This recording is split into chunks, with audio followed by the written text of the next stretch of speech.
Hey everyone, welcome back to TechWise. In this video, I'm going to show you how to install and run the latest Kali Linux on a VirtualBox on your Windows PC. So let's get started.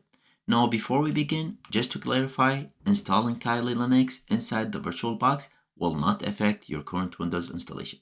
Kali runs like a normal program inside Windows, and you can delete it anytime if you want.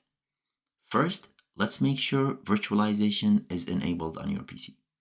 To check this, right-click on the Windows Start icon and let's open the Task Manager.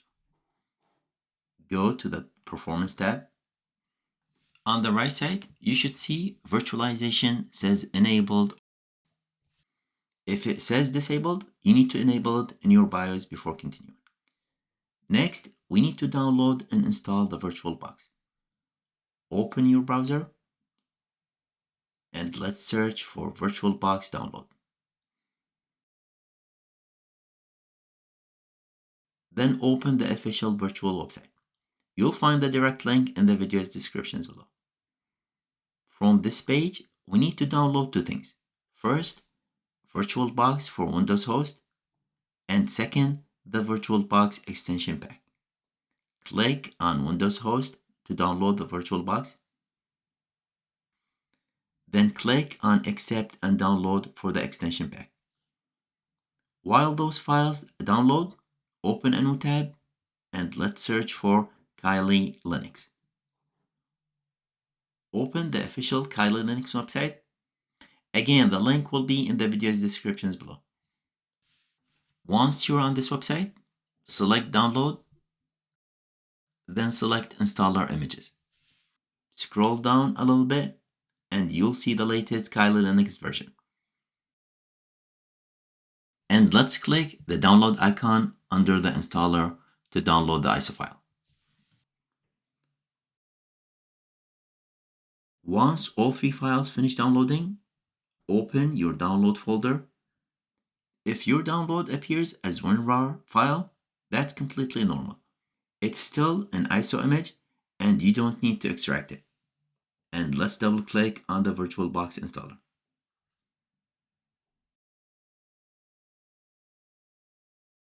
Then simply follow the on-screen instructions to install it.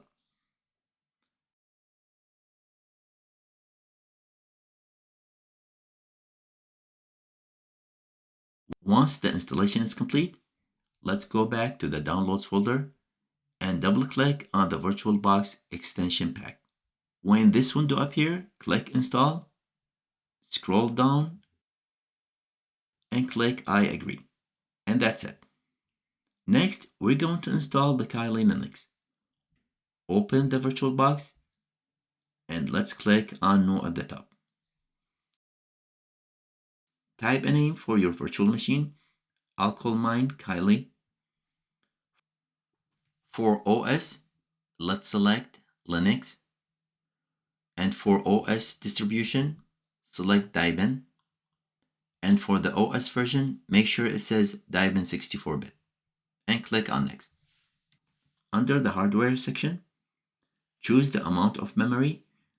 Select something within the green area. Now, the more memory you give it, the smoother Kali will run. You can also increase the CPU processors within the green area.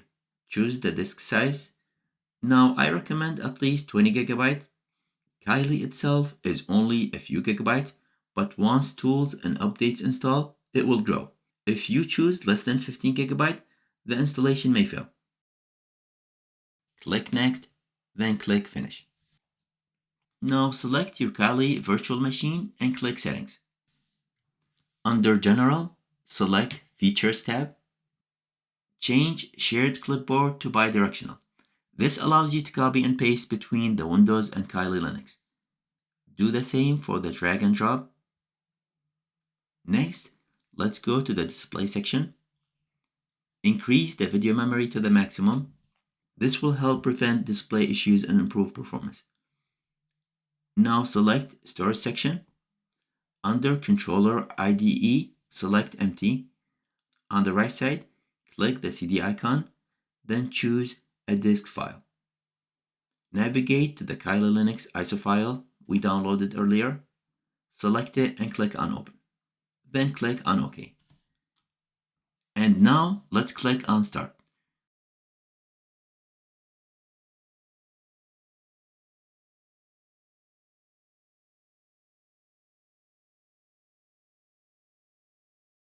From the menu, select Graphical Install and press Enter.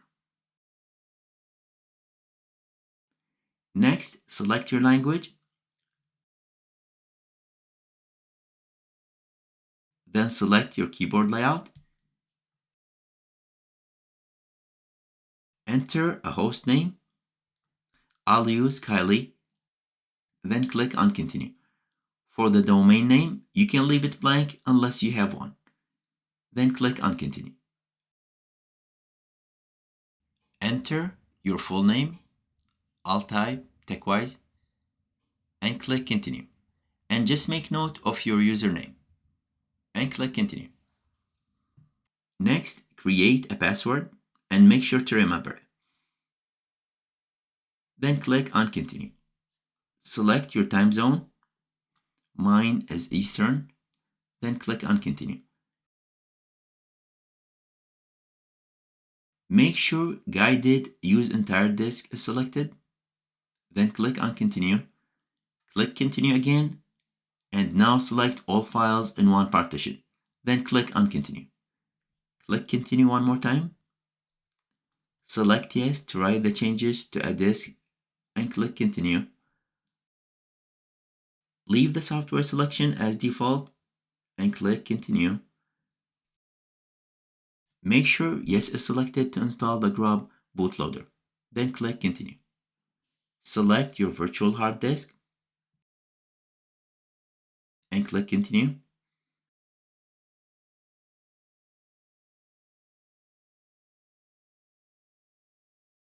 And finally, click Continue to reboot and complete the installation.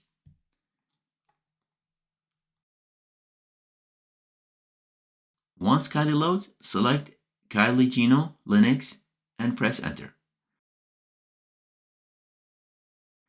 At the login screen, type the username and password you created earlier.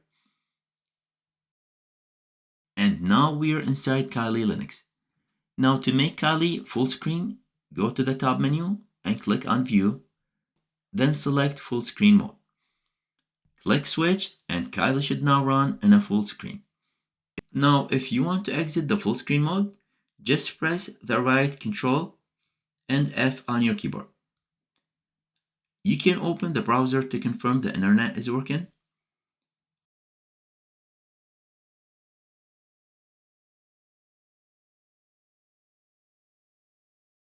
And you can also play a YouTube video to make sure the sound is working.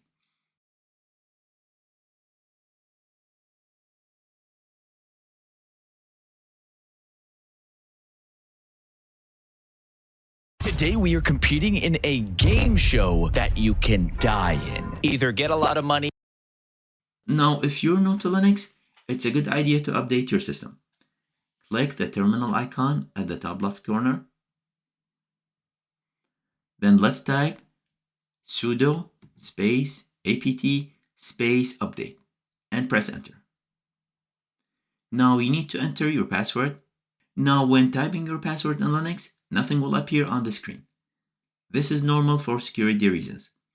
Just type your password and press enter. Next, let's type sudo space apt space install space linux dash headers dash generic and press enter. Then type Y to confirm. This will install important Linux kernel headers used by many tools. And that's it. Kali Linux is now installed and running on your Windows PC. If this video helped you install Kali successfully, let me know in the comments, and don't forget to like and subscribe to TechWise for more tutorials like this. Thank you for watching, and I'll see you on the next one.